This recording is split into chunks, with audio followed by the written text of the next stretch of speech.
যখন রাজ্য জুড়ে চলছে অন্নপূর্ণা ভান্ডার টাকা ঢোকাকে কেন্দ্র করে মহিলাদের খুব বিক্ষোভ, তখন এরই মাঝে সামনে এলো রাজ্য সরকারের নারী সুরক্ষার বড় উদ্যোগ। মুখ্যমন্ত্রী শুভেন্দু অধিকারীর উদ্যোগে রাজ্য জুড়ে চালু করা হলো দুর্গা সুরক্ষা স্কোয়াড। জানেন কি কি সুবিধা রয়েছে এই বিশেষ উদ্যোগে? আসুন জেনে নিই।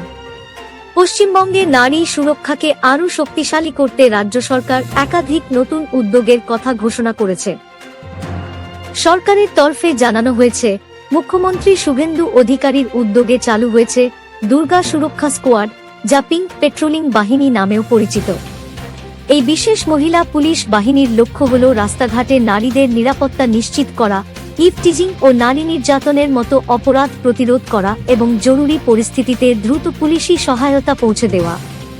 এই বাহিনী রাজ্যের বিভিন্ন কমিশনারেট ও পৌরসভা এলাকা সহ গুরুত্বপূর্ণ স্থানে নিয়মিত বাইক পেট্রোলিং করবে।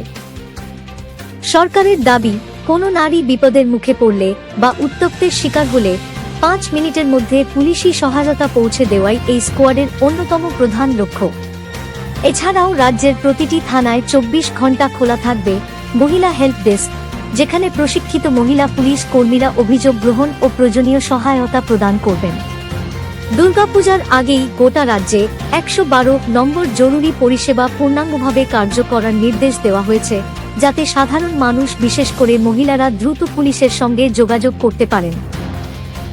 নারী সুরক্ষা আরও জোরদার করতে আগামী সেপ্টেম্বর মাসে রাজ্য পুলিশে 16,000 নতুন নিয়োগ সম্পন্ন করার পরিকল্পনার কথাও জানানো হয়েছে। পাশাপাশি অনলাইন প্রতারণা ও সাইবার অপরাধ মোকাবিলায় রাজ্যের 500টি থানায় সাইবার হেল্প ডেস্ক চালু করা হয়েছে।